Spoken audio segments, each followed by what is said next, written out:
This is a tour of the Havasu van by Van Girl Designs. The van itself is a ProMaster 159-inch 2500.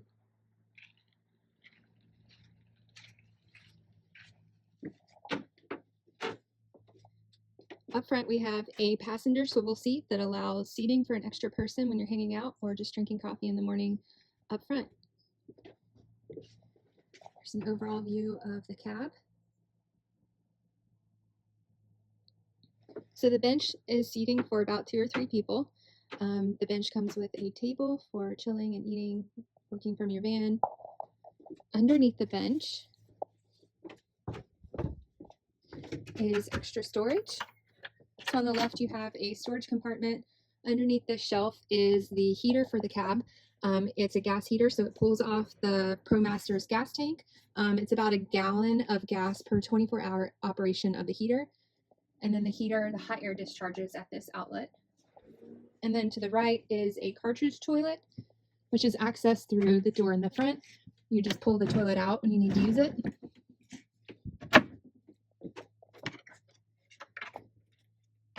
And now I'll show you how the table operates. So the table is fairly easy to set up. It's stored in this area when it's not in use. And when you want to install it to use it, you just pull it out of that area. And then you pull this piece off and it connects in here. And then the whole table will connect to this bracket here on the front of the bench. Now that the table is installed, it's got 3 modes of use inside the van. The first mode is tucked away so that you can walk around the van freely without it being in the way. Then when you want to use it, you just swivel it out like this, and you can sit 2 or 3 people on the bench to use the table. The third mode of use is swiveling it this way. Then if you're standing in front of the sink or you're cooking, you have an extra kind of cooking space. You can lift the table up so that it's even with the countertop. You can even pull it out a little bit more and use it like this when you're cooking. So multiple ways to use the table on the inside. The table can also be used outside the van as a place for a standing desk or a bar, a place to eat outside when you're just hanging out with friends outside. This van has a ton of storage space. So first we have these cabinets above the bench here. All doors are on gas struts, so they open smoothly on their own. And then all doors have these RV latches so they don't rattle when you're driving around. And all of the cabinets are framed from this extruded aluminum profile, which makes them super strong, sturdy. And then they're bolted directly into the van metal, as well as the bottom cabinets are bolted into the floor. So if you ever get in a wreck, these aren't going anywhere. It's made to be very, very durable and very safe. We have another upper cabinet above the bed here. And then above the cab, some additional storage. This little storage nook up here for leashes or grocery bags, anything you want to grab when you're leaving the van. A little shelf up here for decorative items, seasoning, anything you want to grab quickly when you're cooking.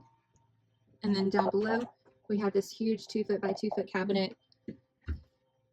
All cabinet doors are on these European Blum hinges, which are really nice, good quality hinges. And more storage below the sink down here. A quick tour of the kitchen. So first we have a Dometic fridge freezer combo. You can lock the door using this thing, just in case, to keep it secure. And it's definitely large enough for all your food and drinks. Up here is a freezer. And if it ever needs to defrost, the water will drain down below and drain underneath the van. Then we've got this Dometic gas stove. It's a 2-burner cooktop with a windscreen. It runs on propane, which is in the back of the van in the garage under the bed, which I'll show you in a little while. And we've got this workstation sink, so you can add a cutting board here to kind of extend your working surface on the countertop. It's got a nice grate down here to protect the sink and drain your dishes, and it's really big. It's definitely big enough to do some good dishes in. The lights in the living area are on 2 separate zones. So there's a zone above the bed with 3 sets of lights. You can dim them if you're wanting to sit in bed and just read and not have a lot of light coming out of the van, or you can have all of the lights on to make it really bright, or just the lights in the front if somebody's hanging out in the bed and doesn't want light above them, but you're in the kitchen and want to cook, or sitting on the bench and want to read. Like I said, the lights can be dimmed, so here's the switches for the lights. So again, we've got 2 different zones. If you want to dim the lights, it's pretty easy to do. There are outlets all over the van, so USB 12 volt or 120 volt plugs, just like in your house, next to the bed for charging your phone when you're sleeping. And then we've got plugs up here by the kitchen. So cigarette lighter plug and USB plugs. This can be turned on and off to kind of get rid of that light if you don't like it. Also, this plug can be used to kind of check the voltage of your batteries to see what your battery storage is. Now for the bed. To get up into the bed, you just step up on these 2 little ladder steps. The bed itself is 65 inches wide, which is 5 inches wider than a normal queen size bed, and 74 inches long in sleeping length, including this bump out, which is 6 inches shorter than a regular queen size bed. So plenty of space for 2 people for sure, and then plenty of length for a normal average height person to sleep. This bump out is just a bump out in the panel itself. There's not a bump out on the outside of the van, so this bump doesn't affect the van wall itself. It is an extra 3 to 4 inches of sleeping space. If you don't want it, if you don't need it because you're not a super tall person, you can use this for storage space. Maybe put a little net over the opening and use it to store some additional items. The mattress is a latex mattress by Sleep Easy US. It's an RV mattress, but I actually have one in my house because it feels just like a house mattress. It is extremely comfortable. Lastly, on the inside of the van, we have this all glass look sliding window. It can open with just the screen, or you can slide the screen and have just a clean opening. So nice airflow through the window. And then we also have these blackout curtains. So the curtains are 2 separate curtains that go all the way across the van, snap into the sides, here down below, and then an additional one up top. They slide closed and they overlap together to completely block out the light at night or in the morning when you just want to sleep in. Now let's tour the garage space. So the garage was designed essentially around fitting bikes underneath. So it's tall enough and long enough to fit bikes completely comfortably. I think you can fit maybe 3 to 4 bikes side by side under here, so plenty of space for all of your toy storage. The garage has its own set of lights to make things easy at night when you're getting things in and out. And let's look at the hot water shower. So this is a very hot water outdoor shower. To use the shower, you just undo this tube, connect the tube to underneath the shower with a quick connect the tube to the water tank here with this quick connect, and then to get heat, you get this propane line and quick connect it directly to the shower under here, and then you turn on the handheld shower, let the water start running, and it gets really hot really fast. We've got a 20-gallon wheel well water tank back here. So wheel well means it just sits on top of the wheel well, kind of hugging the wheel well, so you don't have any wasted space.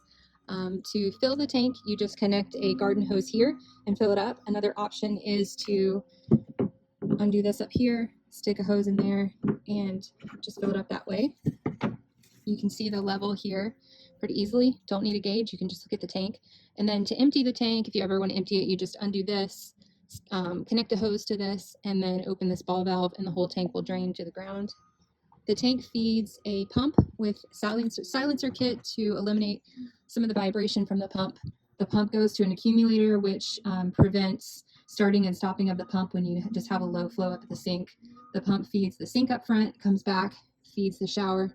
The propane tank sits behind the water tank, so when you buy the van, we'll put either a used Blue Rhino tank in here, so you can just swap out the Blue Rhino tank for another full Blue Rhino tank anywhere that carries Blue Rhino, or we'll put a brand new tank that you can just get filled and you keep your specific tank. You can get it filled anywhere that does propane filling. And then the tank feeds the gas stove up front as well as the shower in the back. And we have a propane alarm here. In the event of any propane leak, you will hear that alarm go off. The electrical system is held on the left side of the garage here. Most of the major components are underneath this box, which is easily removable if you ever need to access them. It's just magneted to the wall, so we'll pull it away and check out the electrical system. So there are three potential options for charging the battery. First, we have solar. So there's a 330-watt panel on top of the van on the roof.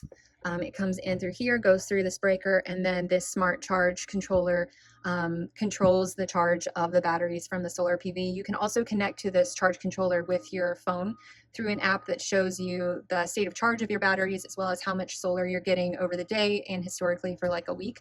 So you can kind of see what your batteries are doing, what the solar is doing, and predict how much charge you're going to need and how much energy you can use.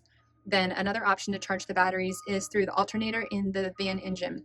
So when the van is on and running, the alternator will send electricity through this wire that comes across the van through this automatic charging relay, which controls the charge of the batteries through the van alternator. And then a third option is this battery tender. So if you ever are parked somewhere that has 120-volt power, or if you're at home and you have your van in storage, you would just get a extension cord and plug it into this. And then this system will trickle charge the batteries to maintain them. It's a really good thing to do every now and then to kind of maintain the life cycle of your batteries. So from the batteries to the loads up front, we'll go through that system. So from the batteries, everything goes through this main switch. When the main switch is turned off, we'll see the lights will go off. See. So everything that requires power in the vans can be turned off through this switch. It's just kind of a safety mechanism for when you're working on the system or when you're parked for a really long time and you don't want to have anything running inside the van. And then from there, it goes through this DC fuse block. So there are little blade fuses underneath this cover. If anything ever goes out up front, you would just come and check these fuses back here and replace them. They're just like the fuses in your car, pretty easy. Then also from the batteries, power goes to this 2,000-watt inverter. It's a pure sine wave inverter, which means it can be used with laptops or hair straighteners, anything that requires pure sine wave energy. 2,000 watts is a lot. You should never have to overpower this inverter with anything that you might be wanting to power. Everything in the electrical system is marine rated and to a marine standard. This was really important to us. So every component you see here is marine rated, including the wire. The wire is the expensive marine wire that they use to wire boats. So it was really important for us to follow that standard in the absence of any van conversion electrical standard. That is kind of the highest standard that you can follow when you're wiring up one of these vehicles. One other little thing while we're back here, these flaps kind of cover the steps that go into the van to separate the garage space from the front, kind of maintains the heat up there if you're ever in a cold environment. If it gets really, really cold though, we recommend turning the flaps up to send just a little bit of heat to the garage so that you can make sure your water system's not freezing over. So it's kind of got a dual function here. That was the purpose of these flaps. They're insulated to keep the heat up front from going into the garage. So that's the end of the Havasu van tour. We are very proud of this van. I designed all the colors and patterns and textures based on Havasu Creek in Arizona, which is a really special place to me. So I wanted to design a space that reflects how special that area is, and I'm super happy for anyone who gets to live in this van. We also do custom vans for custom clients. So custom clients get to choose their fabric, their wall fabric, their cabinet colors, top and bottom, their bench cushion cover, their curtains. They get to decide if they want swivel seats up front, passenger and or driver swivel seats. They also get to buy their own van, so they get to choose how many windows they want, what color van they want, and other options. We're always open to working with clients to bring their vision to life. So if you have any questions about this van or being a custom client, please feel free to reach out to us.